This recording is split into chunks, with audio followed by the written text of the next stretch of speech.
Eu estou muito nervoso, porque esta novidade talvez seja um dos momentos mais importantes do Cofre Nerd do mundo. Aquela que você não podia falar, né? Eu não podia falar, eu até postei uma foto sobre isso. Mas estamos aqui em um grande collab mais uma vez, porque essa colaboração não poderia faltar, para falar e fazer um conteúdo sobre Jurassic World Rebirth, que é o novo filme que vai trazer um ar novo, ou talvez um ar antigo que todo mundo sente falta, para a franquia de Jurassic Park. Então sejam bem-vindos, nerds, bem-vindos ao Cofre Nerd. Eu sou Geovanne Zola e estou aqui ao lado deles, que estão aqui para esse momento histórico, nesse collab de Cofre Nerd, pão e queijo. Primeiro de tudo, quando a gente fala de Jurassic World, Jurassic Park, não dá para faltar ele, porque tem até no nome do cidadão, Marlon Spielberg. É nóis, eu vou começar a cobrar. É foda, né? Eu queria começar a cobrar do Spielberg, usar o nome dele, é mais fácil ele me cobrar. Tô representando bem, não tô queimando o nome dele, não. E também do nosso querido pão e queijo, ele, que fez de tudo para estar aqui hoje. Eu agradeço muito, tio Ali, muito obrigado. Hi, hello, call me Uncle Ali, please. Obrigado. Estou muito feliz pelo convite. Primeira live, entrevista internacional. Já que o tio Ali já soltou, cantou a bola, né? Já cantou a bola? Não, mas aqui, ó, quem tá aqui, tá aqui. Nós temos aqui uma ajuda de peso, porque sem ela isso não aconteceria. Lia, muito obrigado por estar aqui com a gente. Thank you. Estarei sendo a intérprete de vocês ao seu dispor. Muito obrigado. Muito obrigado. Obrigada. E ele, o grande fã de Jurassic World, de Jurassic Park, o homem que está com certeza congelando, porque Curitiba deve estar um gelo demais. Nunca E Anne Zola. Né? Vocês nunca me viram de toquinha, né? Jamais. Tá muito frio. Não. Mas vamos, sem mais delongas, para o nosso convidado de hoje. Geovanne, faça as honras, por favor. E então, pessoal, nós estamos aqui para começar uma entrevista internacional com alguém que vocês não fazem ideia do quão feliz eu estou aqui em recebê-lo. Bechir Sylvain!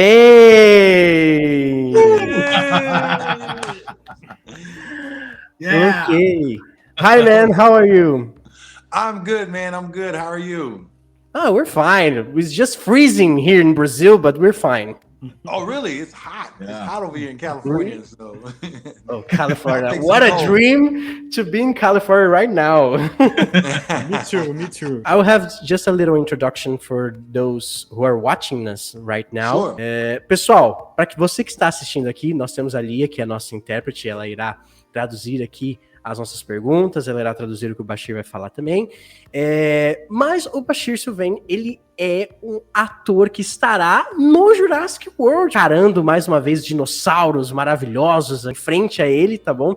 E ele topou fazer uma entrevista aqui com o Cofre Nerd. We're very thankful because it's a really great moment for the channel, Bechir, to be here, for you to be here. We are not big channel, and so thank you for letting us to give us this opportunity for you to be here and speaking a little bit about your work, about this movie. People have been waiting a lot for this movie, right? Yes, people are been waiting a lot for this movie, so thank you for being here. And please say something for Brazil first. No, first of all, I'm gonna say the first thing I want to say. First of all, this is a huge channel. This is an amazing channel. Oh. You know, they'll ever say that you're small because the fact that you're doing something like this for the public, it is huge. So congratulations. And I'm very honored and proud to be here with you guys. So thank you, number one. And thank you, Brazil, for loving the franchise, for loving Jurassic Park. And I'm excited. I'm excited to be part of this. My dad, he used to know Portuguese, and now I'm mad because I should have learned. I should have learned Portuguese, and he used to tell me, he's like, you need to know. He knew 5 languages. He knew Spanish, Portuguese, French, English, Creole, and I know English, French, Creole, but I forgot Portuguese, but I'm just very happy to be here, man, and I'm just as excited. I'm just as excited as you guys, and I'm sure as Brazil is about this movie, and being part of it is such a huge thing, and the fact that I'm having fans in Brazil now, it's pretty awesome. I'm super honored and I'm excited. Thank you. And it's never too late to learn Portuguese, by the way. So who knows, right? Yes. And just to be clear, I forgot to tell anyway. There's 2 channels here. We're here recording for Cofre Nerd, but we have the Marlo and Allison were members of another channel who is we're always shooting together. We're always making content together. It's called Pão de Queijo. It's a joke. It's a little joke. It's a little joke. Yeah. It's Quero ver explicar. Yeah, it's a little joke. It's a geek. The word geek plus a bread cheese is a cheese bread. Cheese bread. Cheese bread. Yeah. It's a joke. It's a food very popular in where they live. We're in different states, by the way. I'm in São Paulo. Marlo and Allison are in Minas Gerais. Eu falei de Minas Gerais. Americanizado, né? Então, Super Sangue do Chapolin. And Yannis is in Paraná. So we're in amazing. different states, and so Well, that means when I come down, I have to visit each one of you guys, right? each one of us. Indeed. Fala pra ele que a melhor comida do Brasil é a de Minas Gerais. Sem dúvida. The best food in Brazil is from Minas Gerais. Oh, I bet, Minas Gerais. I bet. And the best coffee is in Minas Gerais. Minas Gerais. Oh, now I have to come. I have to show up. You spoke my language, food. Inclusive, o personagem dele cozinha lá no filme. Yes. So, by the way, your character also cook in the movie, right? Yeah. Nice. And I cook. I cook myself as well. You cook too. Nice. Oh, yes. Oh, spoiler. Vou falar que o cara cozinha no bar, que é spoiler. I don't see it. Thank you, Marlon, for the spoiler. So, Bashir, we're going to start with some questions that Marlon or Chiwali, Allison, or even Leah or Yanis wanted to ask for you, and then we can go to the questions that Yanis prepared for you. Tá a pergunta mais óbvia do mundo.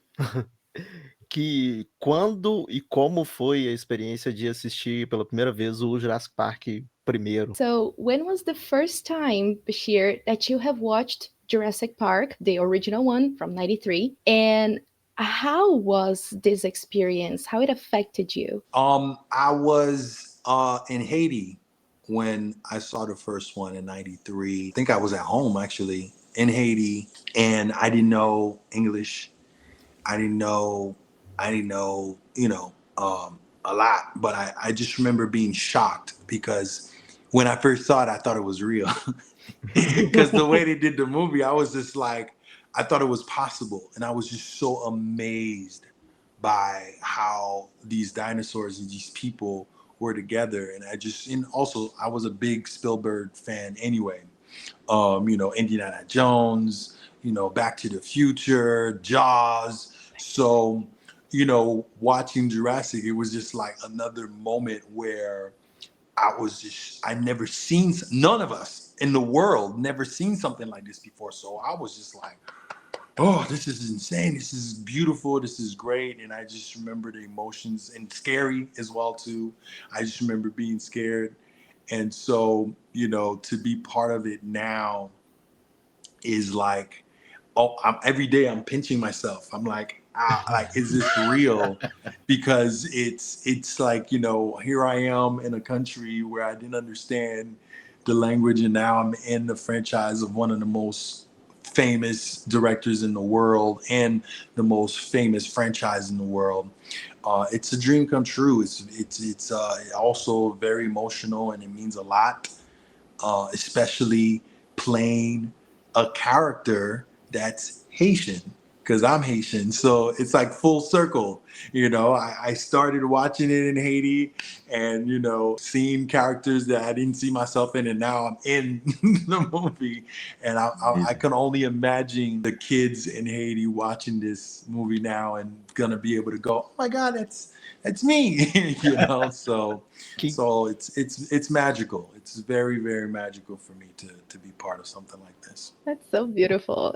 I love it. Realmente deve ser incrível você estar representando um personagem que é do seu país num filme, numa franquia que você gosta muito, deve ser incrível. Marlo said it must be amazing. I mean, I'm going to complement the information. When we see Brazilians acting in other movies from other countries, for example, Bruna Marquezine or Morena Baccarin, we get so excited. So yes, I can only understand how Wagner Moura, yes. And you do know Haiti is in love with Brazil. Yeah. Oh, because of soccer. Like you guys, worship.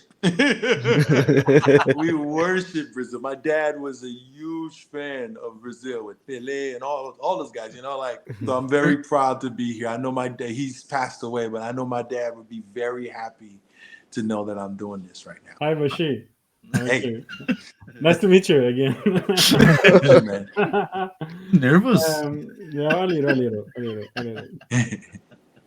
When you watch, you would like to be an actor, and you feel this. It's for me. It's for me. I born to be an actor. When this happened with you? With me, when I wanted to be an actor, it was late. I didn't want to be an actor. I wanted to be a lawyer because growing up, growing up in the Caribbeans, acting is not a thing. It's like, oh, okay, for fun, but not real. And so it's when I came to the States and I tried to become a lawyer. My teacher was like, hey man, you should take a theater class so I can have stage presence when I'm a lawyer. And I was like, all right, I'll do it. And then it changed my life. And then my senior year, I did a play, and then I still wasn't sure. I still didn't understand that world. And it was really until I went to college and I did a Moliere play, The Miser. That's when I really saw like, oh, wow, I really like this. And then I like the idea of telling other people's story. And, and coming from where I came from, I have so much, culture and so much to express. And so it was cool to be able to find a medium that I'm able to do that. And then I really saw the value of it, especially not seeing Haitians at all, not seeing us. So it was just like, oh, okay. Number one, I could do this. It's a lot of fun. And then once I started getting paid, I was like, whoa, wait a minute. Then it was just like, wait. I could actually survive doing this. But I did the long route, man. I started with theater at first. That's what started. I started my own theater company in Miami. It was called Ground Up and Rising. We did a lot of plays there. And then, I almost gave up. At one point, I went to school at SMU for theater. And then when my dad passed away, I came back and I had to make a decision whether to stay in Miami or pursue my dream. And so I decided that I'm going to pursue it. I left Miami with $200 in my pocket with some suitcase. And then I just went and I stayed at a friend's couch. And I just gave it a try. And then slowly but surely, commercial, play, TV, blah, blah, blah. And then now, Jurassic Park. So, That's it. So it's a long journey. Just facing a freaking dinosaur. Yeah, and it's beautiful. I mean, just like anything else, it's hard work. Being in this movie has really solidified for me that hard work does pay off, because in this business, you could be doing this for 50 years and never get an opportunity like this. Yes. And so for me to have this opportunity and I'm a believer, I believe in God. Me too. And the way that God orchestrated this for this moment to happen now, especially with everything that's going on in the country, especially what's happening in Haiti. For me to be able to have a win like this is special. It's humbling. So I take it very seriously, and even more seriously now, because I also represent not only myself, but I represent my country, Nice. So yeah, so that's how it started. It started with me wanting to be a lawyer, and then slowly slowly decided to be an actor. And I believe is being an actor, it's more fun than being a lawyer. Yeah. Oh, way more fun. Oh my God. Imagine being an actor playing a lawyer. And that's the thing, I'm waiting to play a lawyer. Falo com ele que ainda bem que ele não foi advogado, porque advogado não tem final feliz em Jurassic Park, não. He said, it's good that you're not a lawyer, because on Jurassic Park, lawyers don't have a happy ending. Let's all be grateful. Bechir, just to let you know, you kind of answered like 3 questions that we had already planned, so you're amazing. It's like you had the script on your hand. As you mentioned before, you were mesmerized by Jurassic Park when you first watched, even though you didn't know English, right?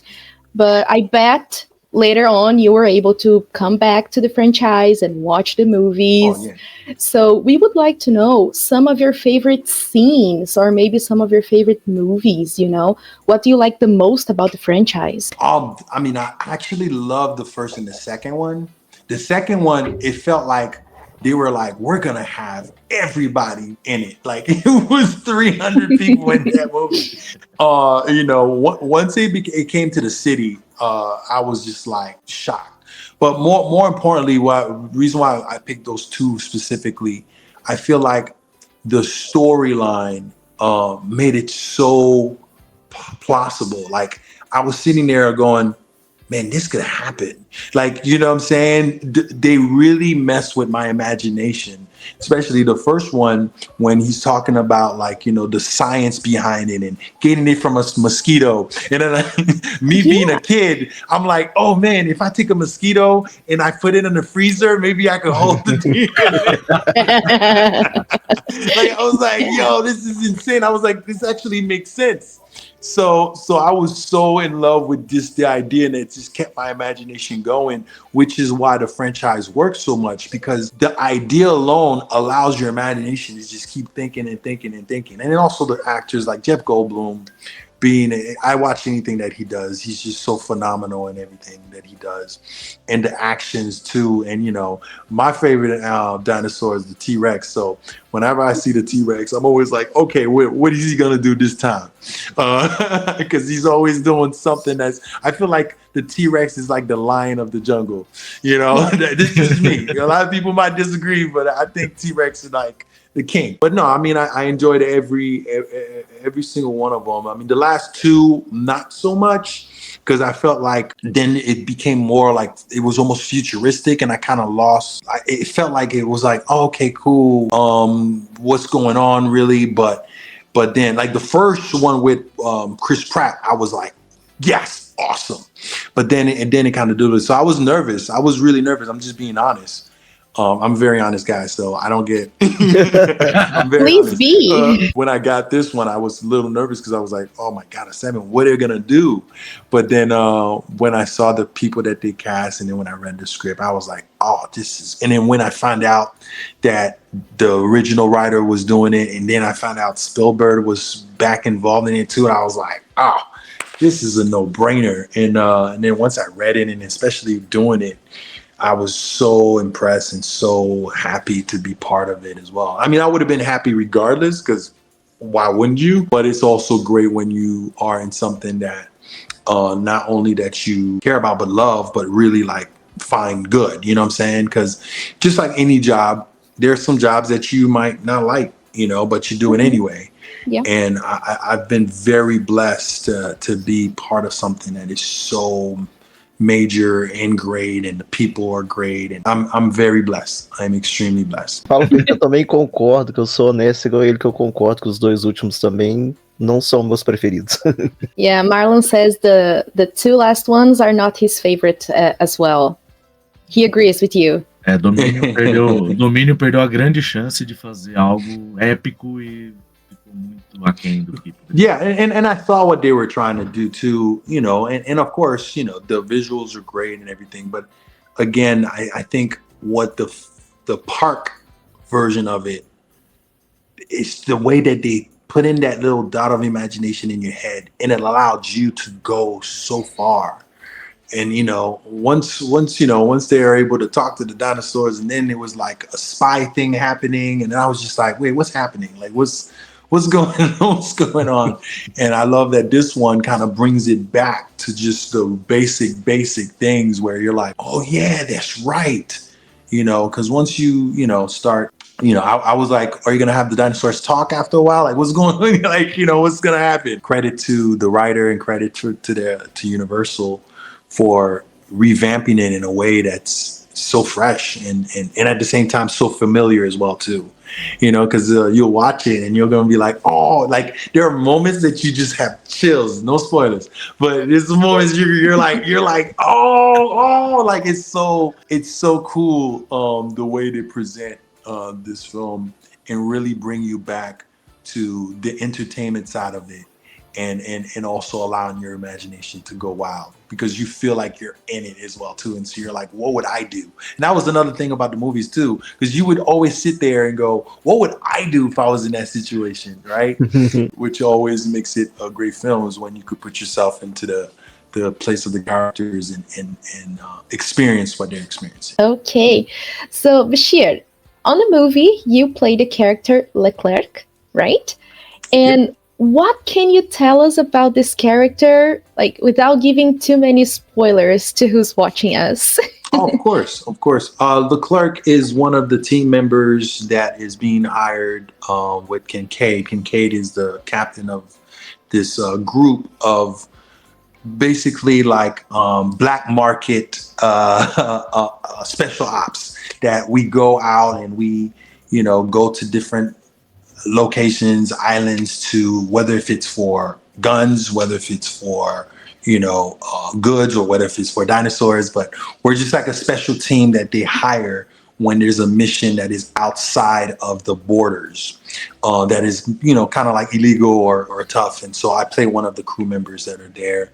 And, you know, I think the way I play Leclerc is, you know, he's a very chill, really cool, funny guy. At first, you might think that he's a little lazy, but he's not. He just likes things to just be easy and simple. But then when things get really serious, you know, he's reliable and he's able to, you know, do whatever he can. He's definitely a team player. You know, when there's nothing to do, he's gonna go to sleep.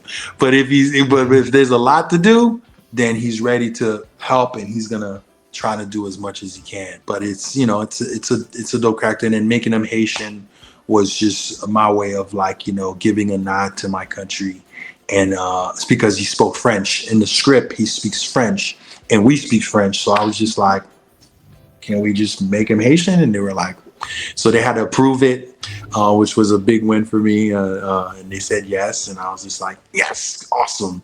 So I didn't have to, you know, I had to be me. I was just like, oh, okay, cool. So I don't have to put on, you know, some kind of character. I was like, oh, I could just be myself then. Great, which is awesome. You really get to see a part of my personality. I already like him. Eu posso falar que eu assisti ontem e assim, agora conversando com ele, a gente percebe que realmente o personagem tem muito da vibe dele mesmo. E ele é legal no seguinte, é um personagem que ele é pra cima, alegre, ele tá sempre empolgado com tudo, mas ele não é aquele tipo de alívio cômico nos filmes que fica chato, sabe? Que é bobo. Não, igual ele falou, quando tem que ser sério ele tá lá, mas é muito animado pra cima. Dá outra vibe, assim, pro comparação com o resto dos personagens. Now, Marlo said that since he watched the movie, and now talking to you, he's able to see the similarities. Like he can see a little bit of you on that character. And what he likes the most is that you're light, you're fun, but you're not like a comic relief. They didn't make the character like that. So you're serious, but you're fun and you're awesome. Thank you. Thank you so much. I appreciate that. So on the first trailer, we're able to see you as Leclerc, right? And we can see the first contact with the titanosaurs. Your facial expression transmits the beauty and how great those dinosaurs are. And we would like to know, how was it for you to act when there's nothing in front of you? You have to pretend the dinosaurs are there. So how does it work, and how did you feel about it? Yeah, no, it's, I mean, the way it works, number one, all the locations are real. All the locations. So that field with all the greenery, they've literally grew that grass 6 months earlier in Thailand. Whoa. Just for this movie. So that entire field, like it's. So I was already in awe. So I didn't have to act that much. So because you're in Thailand and you're seeing the most beautiful mountains, you're seeing the most beautiful landscape, you're eating the most incredible food, and so for the dinosaurs, they'll use a tennis ball, and then they'll just have the tennis ball, and you would have to like move wherever the tennis ball is, and then you would have, you know, using your imagination. And I just remember that moment was just like just being in the moment and just going like, yo, I'm actually in a Jurassic Park right now. You know what I'm saying? Like I just took in the moment. I was just almost emotional in a sense because it was such a great thing, especially, and I didn't know they were gonna be on me because they had like they had a camera and they were capturing everybody. And then at one moment, because it's quick, because we shot on film, and then on film, like you don't get that many takes because it costs too much. So I just remember them going, okay, cool, Bechir, we're gonna do a close up on you, and I was just like, okay, you know, and you just feel the camera coming there, and you're just like, oh, all right, and then I just allow myself to be in the moment and really think about, because the director as well too, he was so great of describing what we were seeing. He was saying this beautiful image, and he was doing this like. He was doing all this motion. I was like, all right, cool. And he was like, just think of the most beautiful thing. And then I started with that. And then I started with, wow, I can't believe I'm here. I just can't believe it. And then I just allow myself to be in the moment and be emotional and just allow myself to just react to that. And it's quick. It's a quick moment. It's funny though. But like, I love that a lot of people have told me that. Like one of my good friends, Austin A. Bear, he called me up and he was just like, yo, that moment when you're just looking up, dude, like really captures all the emotions that we need to know about this film. And I was like, what, really? Like, it's just, you know, it's just me looking. He was like, no, you don't understand. It's so beautiful. And I was like, oh, wow. And I just had you know, it was just me being in the moment and being real. So it's cool to know that a moment like this does make people pay attention and make people go, oh, wow, you know, and see my talent as well, too, because it's so quick, you know. But at the same time, it just lets me know, like, oh, number one, always stay ready. And number two, like, every moment counts. Because if I would have been like, whatever, you know what I'm saying?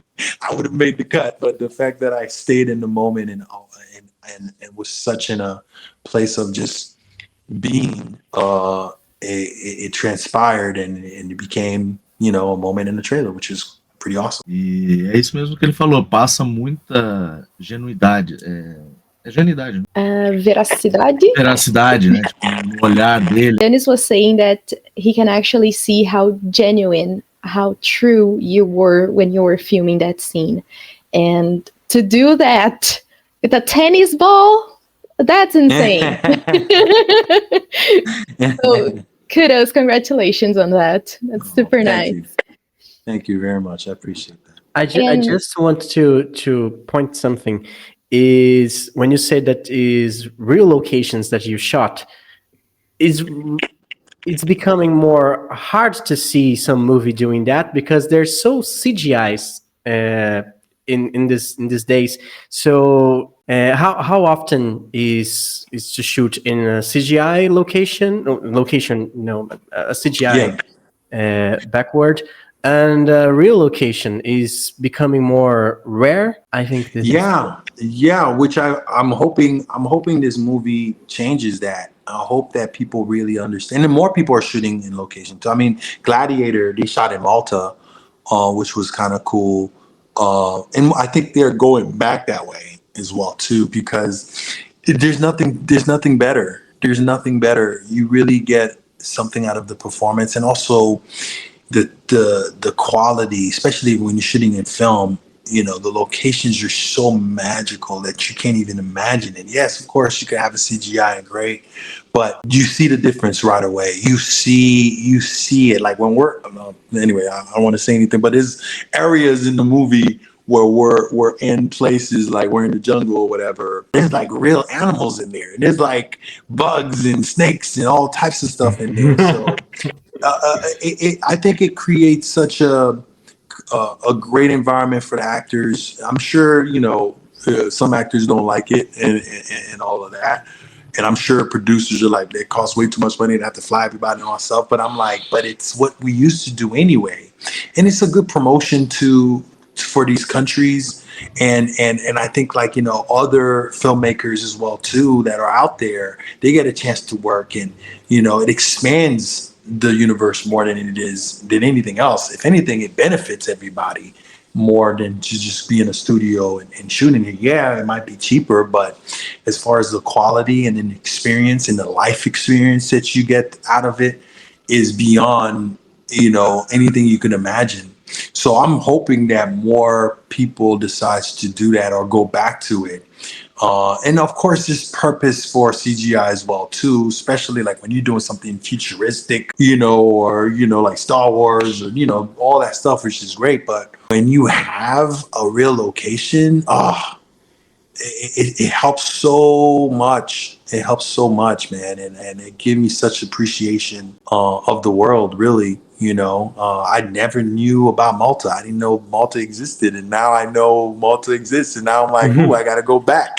You know what I'm saying? Like, you know, I've always wanted to go to Thailand, and now I've gone. I'm like, I have to go back because it's so gorgeous. It's so gorgeous. Like, I don't want to keep saying stuff, but you'll see. Like, when you see it, every moment that you're going, wow. And when we shot in London, there were some blue screen stuff that we shot, but it was not that many. It was truly not that many. Like, the ones that we shot in London were more of the indoor locations, which is, you know, of course, studio time.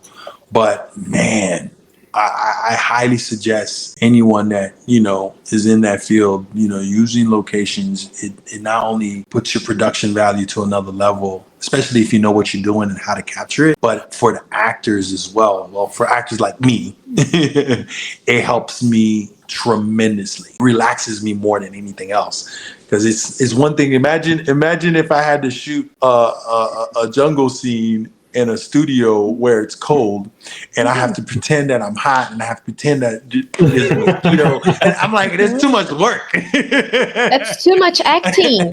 I gotta do way It's the magic of the cinema. Be really scared. Now I gotta be scared, and I gotta do temperature, and then I gotta make sure that I have enough sweat so it can look like as if I'm in the. Nah, it's too much work. It's just put me in the jungle, bro. Nice. Marlon, please. Eu queria até comentar que eu tava lendo algumas coisas sobre o filme, que tem uma cena que eles estão atravessando tipo um pântano, e algum dos atores comentam que as reações ali não era nem atuação, que todo mundo tava com medo mesmo de atravessar aquela água. Não sabia o que tinha embaixo. Não sabia que tinha. So Marlon was saying that there's a scene where you guys are crossing like a swamp, and that the reactions, they are mostly not acting. Is that true? Because you guys were afraid, absolutely. Indeed. I mean, he's seen it. Remember when that person did like this? It's real.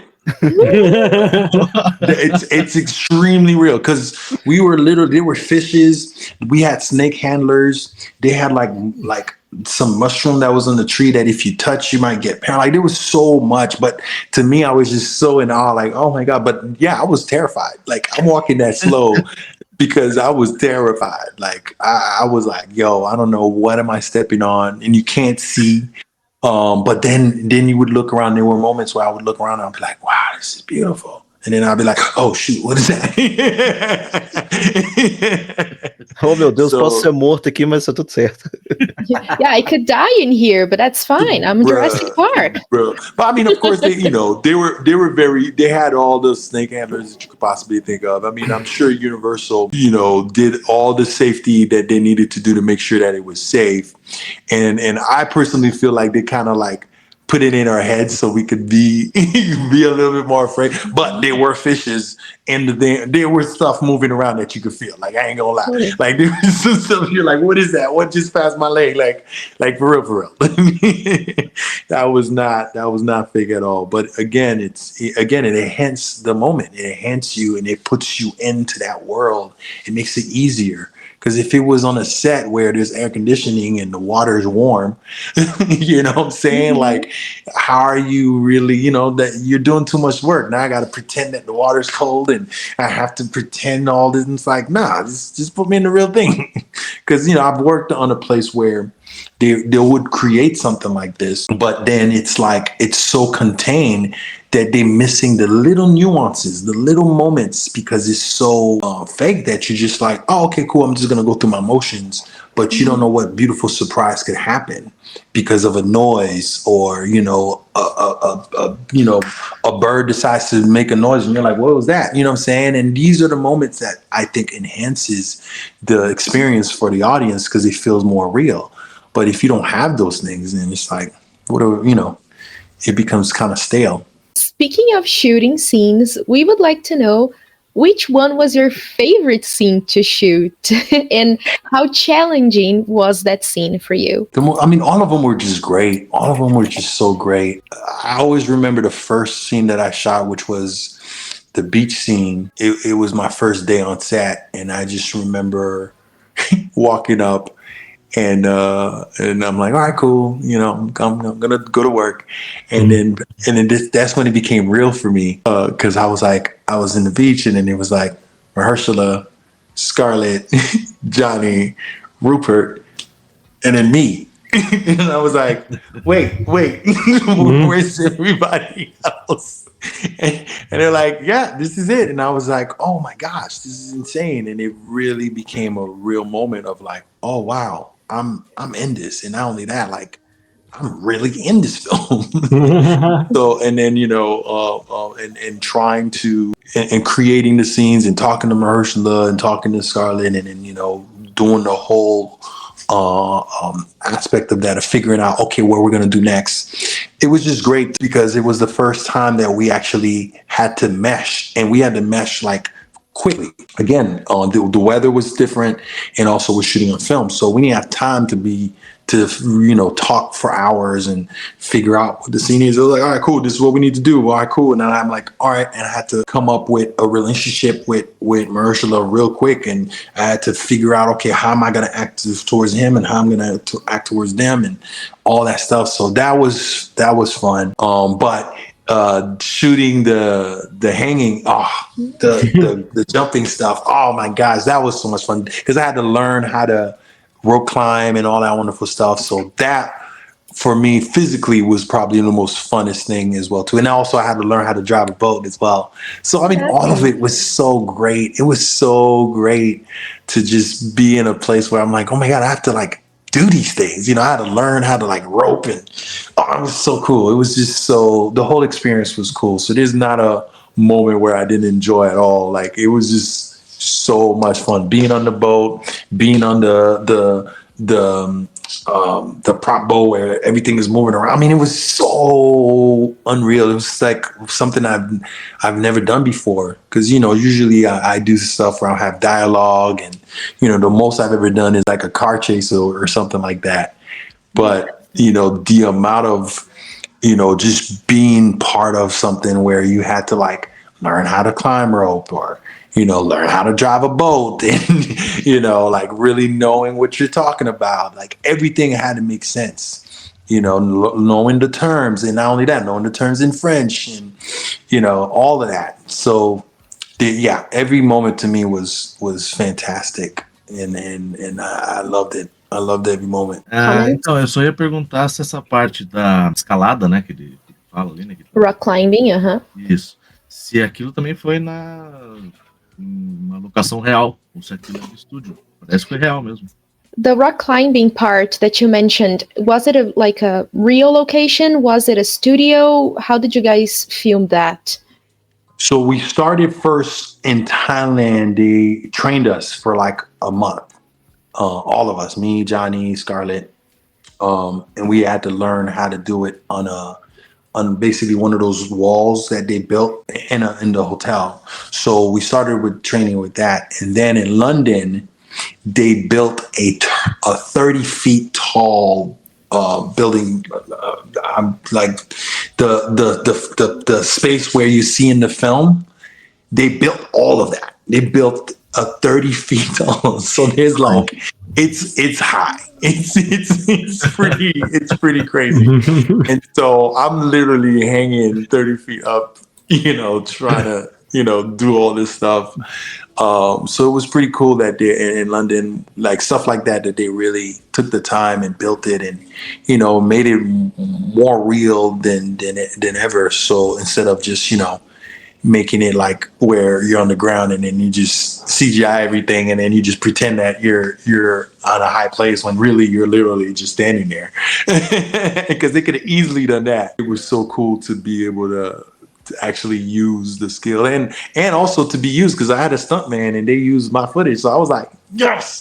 It was not for waste, so it's kind of cool. Nice. It's funny because it always, so far, every movie or film or TV I've ever done, they've always ended up using my takes, which is hilarious to me because, I'm not a stuntman, but somehow they always mix the cut. So that's kind of cool. But no, it was definitely, it's not easy. It's not easy. Climbing a mountain, those guys, they are ripped, man, and their entire body is just pure muscle because the amount of strength that it takes, because you're using your entire body, and it looks simple. And this is, I think I posted a video of me like just doing it, practice. There's one where I'm like literally climbing by myself, and I literally climbed I climbed pretty high. I climbed maybe like a good 15, I would say 10, 15 feet. And it looks so easy. It's like maybe like 45 seconds or something like that. And then I'm so tired. When I was done, I was shaking because the amount of strength that it takes to pull your whole body. Oh my gosh. And they were showing me different tricks and stuff like that. But they made it so comfortable. They made it so comfortable. And so the team was so great on making us, not only be comfortable, but also making sure that we look good doing it, which was kind of cool too. So I was very blessed for that team, and that crew and that team was amazing. Since you mentioned Scarlett Johansson, Jonathan Bailey, Mahershala Ali, and how nice it was to work with them, we would also like to know how nice it was to be directed by Gareth Edwards. Oh man. Because come on, he directed Godzilla, Star Wars. So can you tell us a little bit about your experience? From day one, man, it was cool to actually have to meet with him, because usually I come in and, when I get a job, I just show up and then I do the job and I meet the director the day of, but he wanted to meet with me and sit down with me. And I was like, all right, that's cool. and I had all these ideas, like with everything that I do, I always like write a whole kind of like notes, the characters break down their bio. I have like pictures, it's my actor self. And then I send it all to him, and and that day I wanted to tell him like, hey, I wanted to make him Haitian or whatever. But he was so nice from the beginning and willing, not only willing, like he wants to collaborate and he takes on your idea and he's very patient. And it was very clear that he was very clear on how he saw the film. And he hired the right people so that he focused on making sure that we look good. You know what I'm saying? Like, he didn't have much to tell us really, like, although we wanted more, we wanted to be like, hey, tell us exactly the intricate. He's like, no, you guys will figure it out. And he'll just, he'll tell us some certain moments this is what's happening here and this is what's happening there. He is so specific of what he wants. You just have to trust him. And once you allow yourself to trust him, which I trusted him from the beginning, it became so easy. It almost feels like a little too easy because you're just like, all right, cool. And I had to check every time. I'm like, am I doing okay? And he's like, and I was like, all right, cool.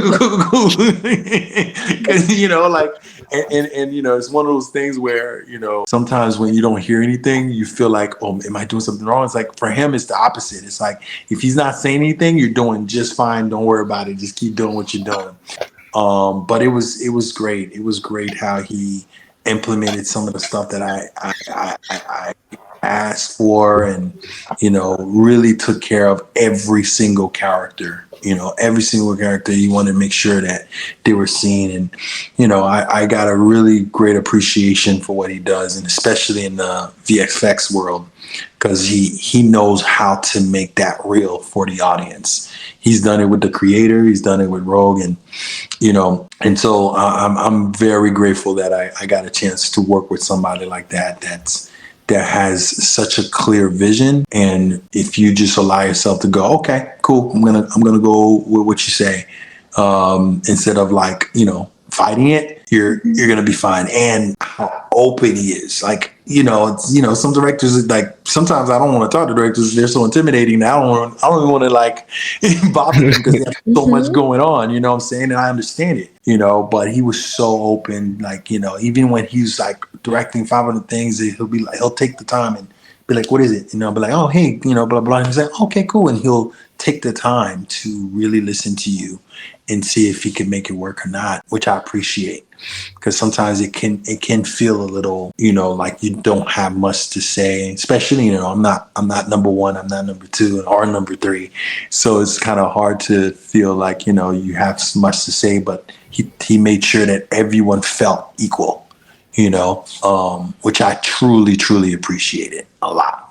Just a comment. I was very excited about this question because I love Gareth Edwards. He made my favorite Star Wars movie. That's Rogue One. Me too. I love the creator. I love Godzilla.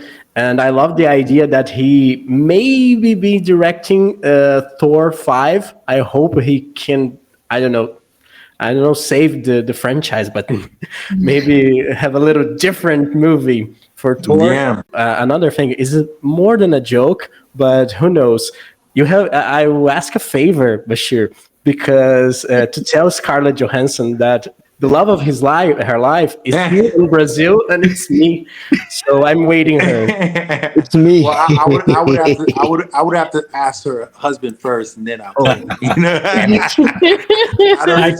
I can't talk about this because my wife is. I would have to ask her husband first and be like, "Hey, the lover of the life of your wife says hi. Can I?" Yeah, I can't talk about this because my wife is this short. She's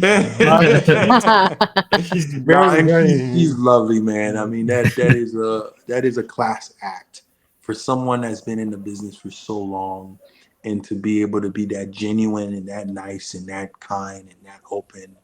I've worked with people with less credit, has been in less things and not been that as nice. And she's so giving. She's so giving and a leader. She really brought the cast together. Like, she would do dinners and, take us out and making sure that, we all were being okay and, advocate for us when we felt certain things. And she did a really great job with that. And so did Mahershala as well, too. Mahershala was just as great of a leader. Number two, of course, to have these two people, and he has 2 Oscars. So it's like, I didn't know if I was able to breathe next to that brother. But, for him to welcome me the way that he has and welcome everyone. And what was cool is all of them, every single one of us wanted to make a great film. You'll be surprised how important that is. Because some people, it's just a job. And the passion that we all had of going, you know what, we want to make this great, including, of course, Garrett. But it really helped to have 2 leaders that constantly were the examples of what to aim for when we're on set. So yeah, I can understand why you love her.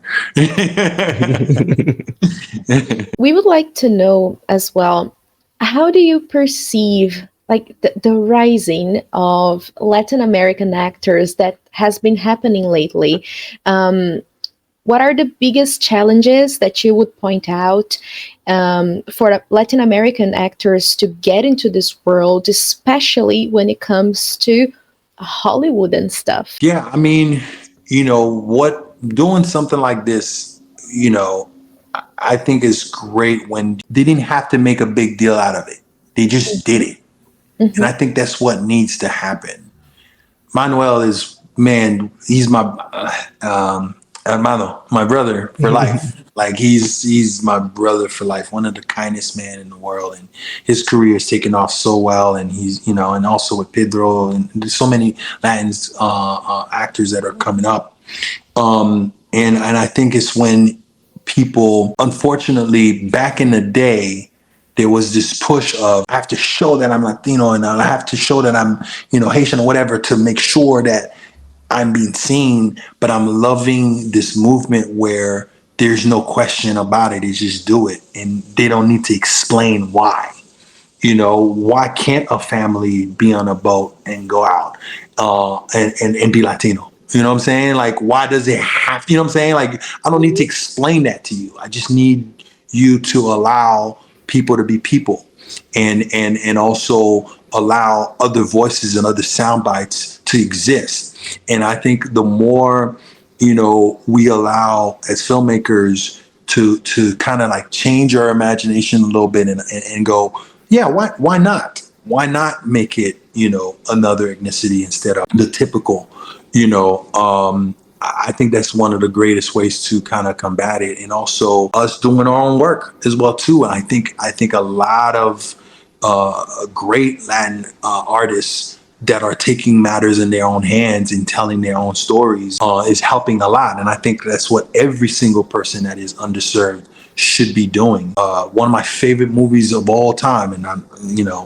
it's City of God, and I was blown away.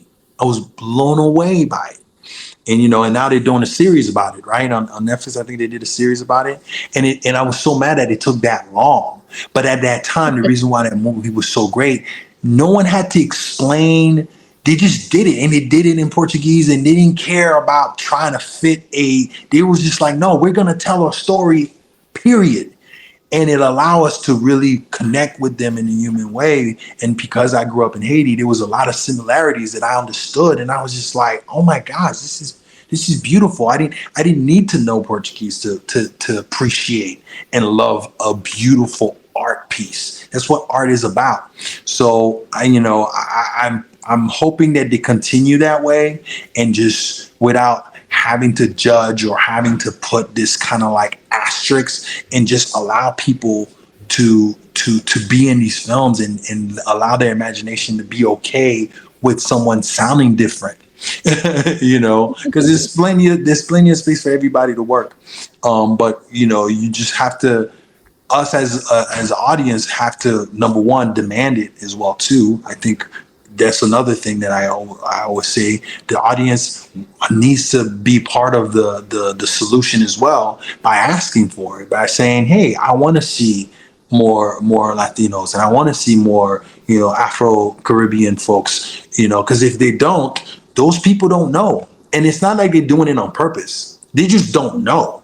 And so if the audience doesn't say anything, they'll go back to the numbers and they'll go, well, this person makes this amount of people show up, so I'm just going to use this person and not use anybody new.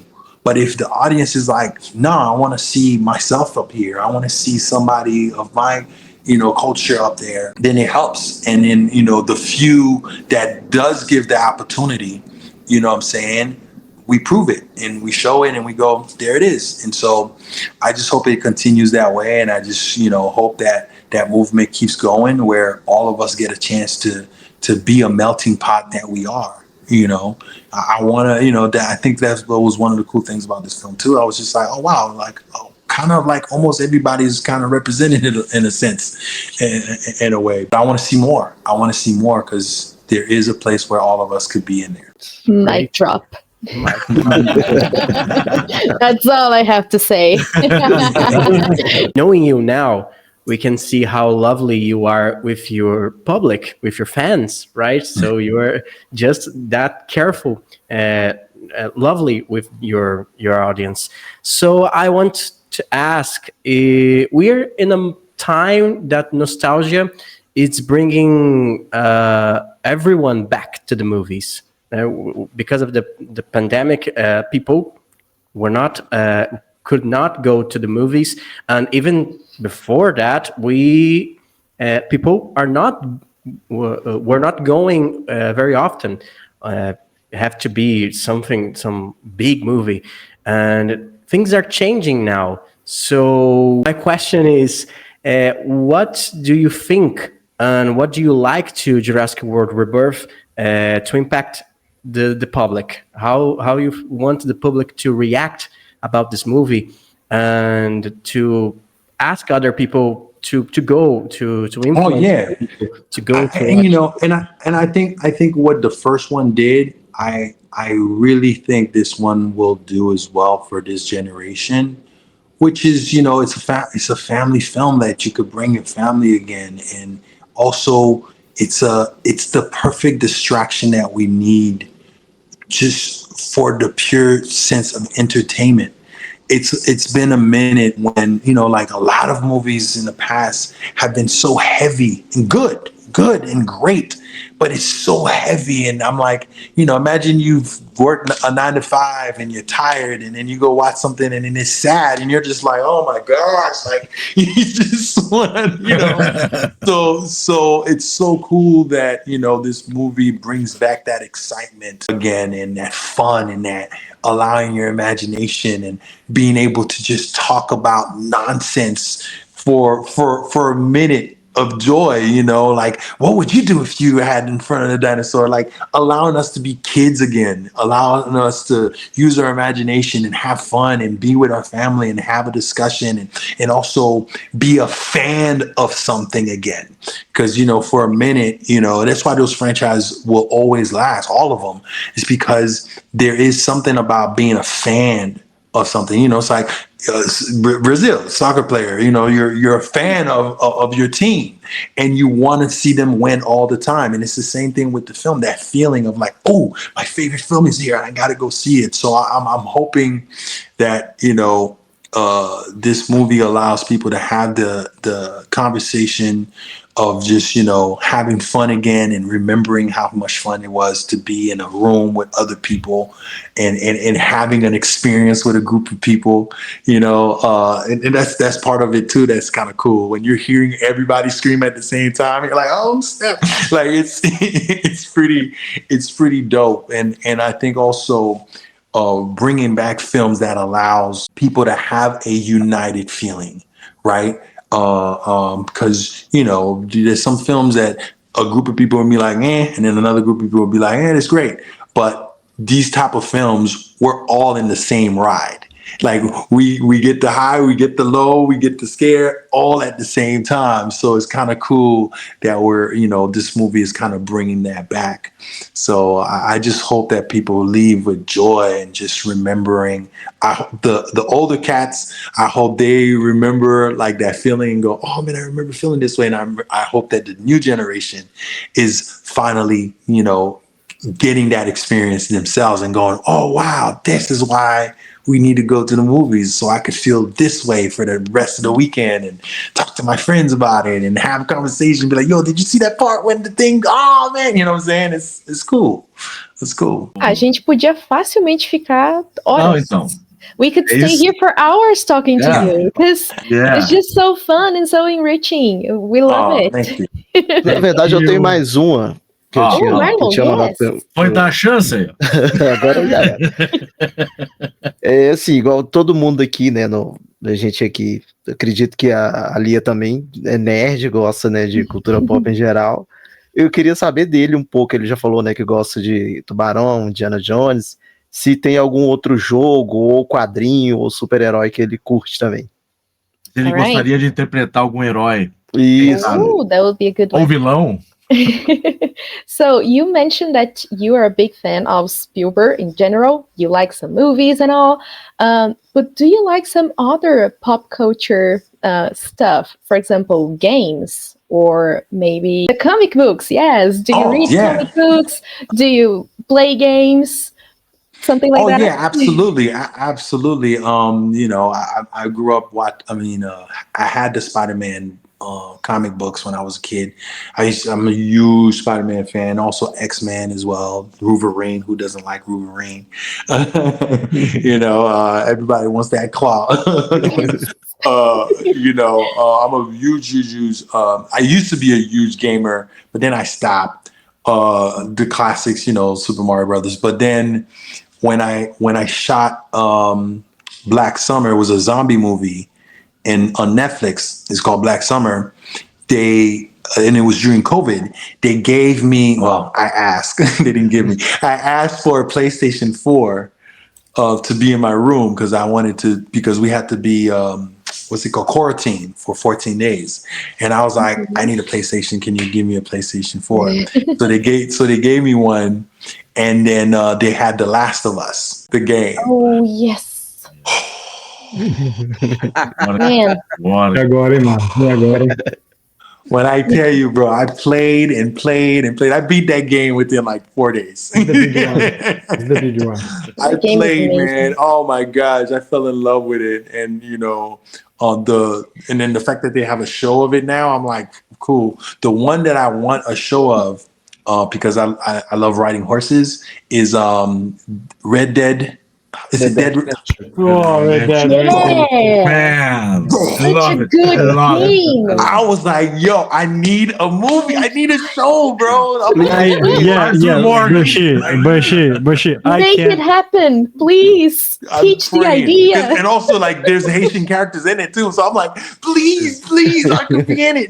It's so good. I can ride a horse in this game a lot, and all the time. Right. There's sometimes I will just forgot go the off. time. Yeah, I will go off and do my own stuff, and then come back to the game. I was gonna ask you if there's any character that you would like to play, something different from what you have already done so far. Yeah, I mean, I would love to be in a Western. I want to be in a Western really bad because I got bit by the horse bug, and I love horses. I'm so dedicated to ride. If you look at my Instagram, you probably see me with a horse. And I love the Western world so much. I've learned so much in the past 5 years, and understanding that culture and understanding, you know, what it feels like to be a horseman. Horsemanship is just like beautiful. There's and also like the way Westerns are being told back then. And I feel like now we have a really good time to really tell these stories, because it's the storytelling. Westerns is not about guns and horses and you know, cowboys and shooting and stuff like that. It's the storytelling, the grit of these people, the pain that they have to hold on to, and the survival of it. There's a lot of that in me that I wanna show the world. I feel like I'm in a place now where there's so much that I want to share in that medium, because it allows it shows strength in a totally different way. And then, you know, I would love to be I want to be a villain. I don't want to be a superhero. I want to be a villain, bro. I would love to play a dope. I mean, I played some villains already, but it's so much fun. It's so much funner, you know what I'm saying? You know, if I want to play like I want to play like a good guy that turns bad. How about that? I want to play like a hero that was so good, everybody loved it, and out of nowhere he turns bad. And then and also, you know, a historical piece. I really, really want to play Toussaint Louverture or Dessalines, one of the leaders of the independence for Haiti. You know, we got our independence in 1804 versus the French, and it would be so awesome to be able to be part of any kind of movie that allows that story to be told. And I have a friend that's actually really working on the Toussaint film, and we're trying everything that we can to get it done We're trying to find producers. We're trying to do everything like that, and we're working on it. But those are the three kind of categories. And for the last category, I do want to do a silly comedy, just like silly, just dumb, just like just something, just like you don't need to think and just laugh out loud, hilarious. And those are the four things that I really want to do. So we're manifesting. It's gonna happen. Yes. It's gonna happen. But Bashir, you like horse? It's real for you. But do you like the Nope? You know Nope? They didn't do enough horses though. I was just like, I love it. I love the movie. I thought it was great, but I wanted to see more horses though. I was like, come on, dude. I was like, you know, I would have loved to do that scene when he had to run down. I was like, oh man, it would have been so great. But no, I actually like Jordan Peele's movies. Those are very unique.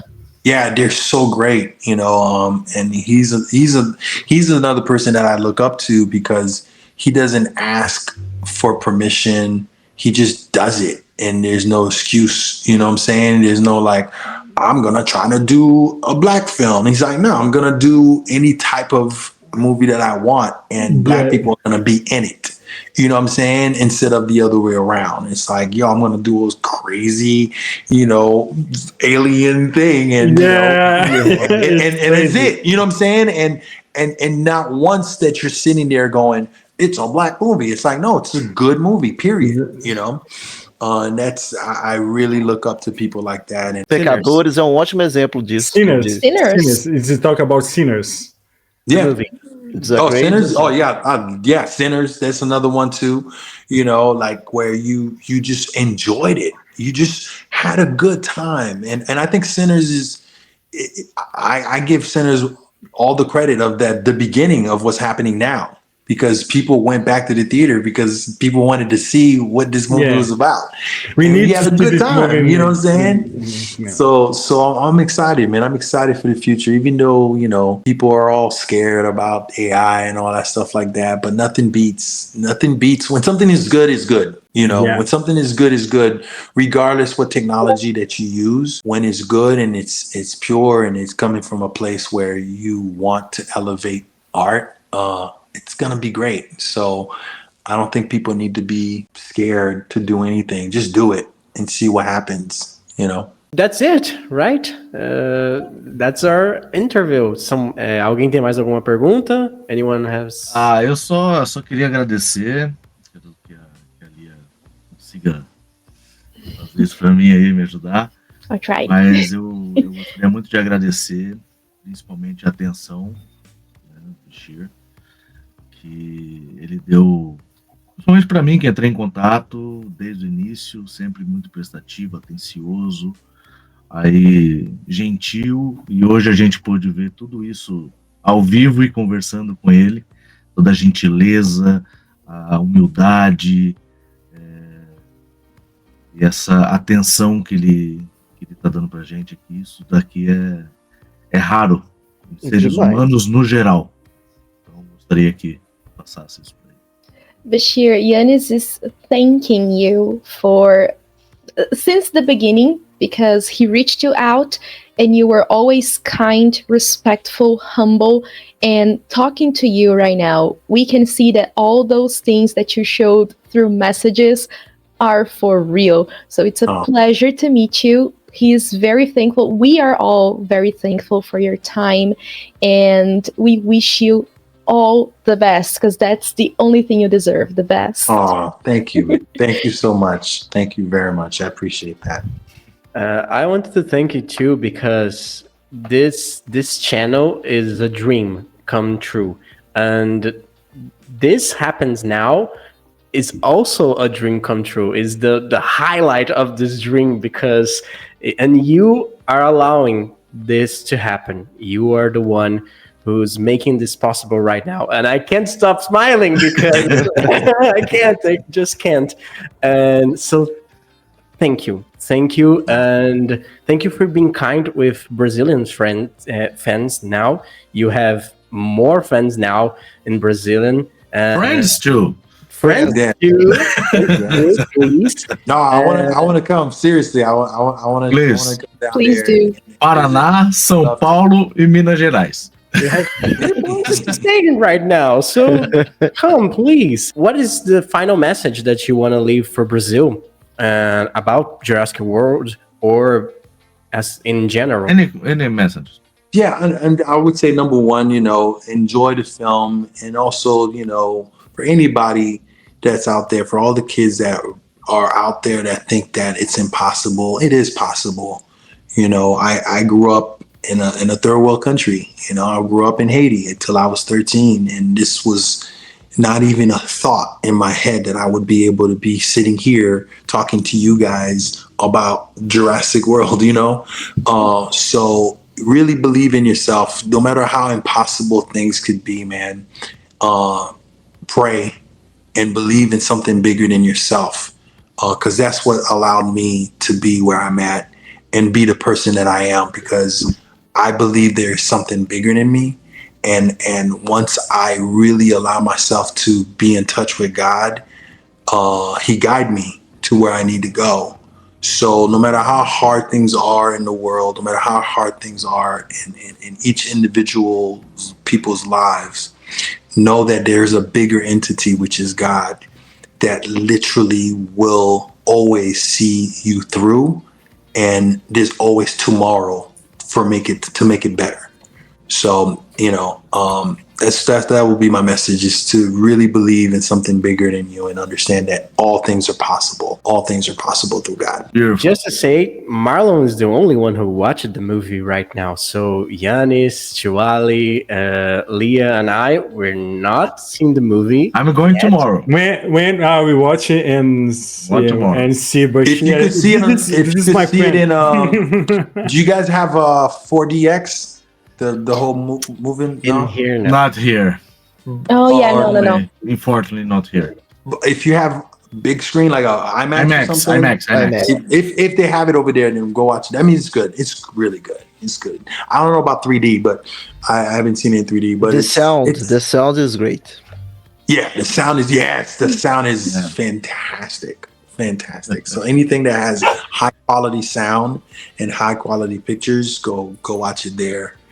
And also, anybody that's out there, if they want to follow me on Instagram, please, by all means, it's just my name. It's Bechir Sylvain, and they could contact me, say how they feel about the movie, and I'll definitely give them some love. You can say valeu Cofre Nerd. Valeu.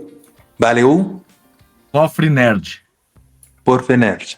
Cofre. With the letter C. Sim. Cofre Nerd. Cofre Nerd. Isso. Valeu, Cofre Nerd. Valeu, Cofre Nerd. Hey! Só agradecer demais também, né, por estar aqui com a gente. Já gostava do personagem antes de conhecer ele, agora que eu conheço, gosto mais ainda. E que ser humano incrível que ele é. Fala pra ele, por favor.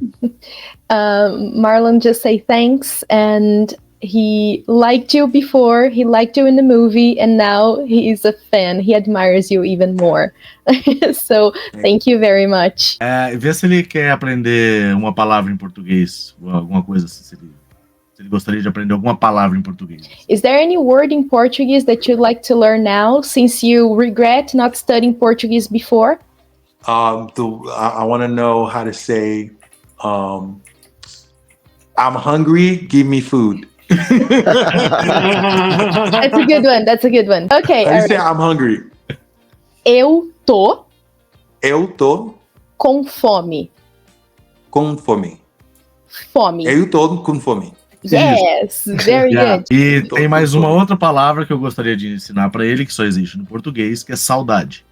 E a gente já tá sentindo saudade desse papo, porque foi maravilhoso. We don't have this word in other languages. I mean, we don't have in English, actually, which is the word saudade. Like, I miss this already. It's deeper than I miss. It's more sentimental. So, a gente tá com saudade. We are with saudade. from you already, from anticipation.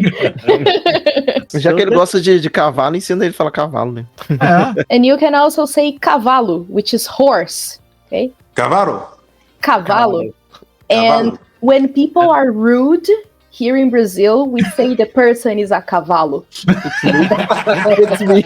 There is a very famous meme here in Brazil, like cavalo.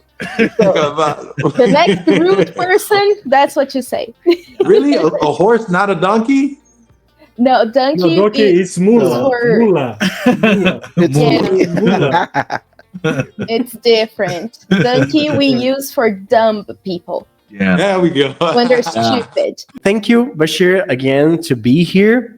And you are invited to come back anytime you want. Okay, so please just let us know. The channel in the profile of the channel in Instagram is already following you. So we're gonna be in contact if you want. E muito obrigado. Thank you for everyone who's watching. Muito obrigado por todo mundo que assistiu até aqui. Esse, mais uma vez, como eu vou falar, é um sonho. It's a dream come true. E muito obrigado por vocês fazerem parte disso. Sigam o Cofre Nerd e o Pão de Queijo nas redes sociais. Quando vocês estiverem assistindo, provavelmente alguns já poderão ter assistido o filme. Então deixa nos comentários o que você achou do personagem do Bashir e também do filme, beleza? E muito obrigado, Lia. Muito obrigado, Lia. Demais, Lia. Thank you Você- for the opportunity. Você Salvou a gente. Salvou e fez, sinistro. She saved us. transformou isso Anyway.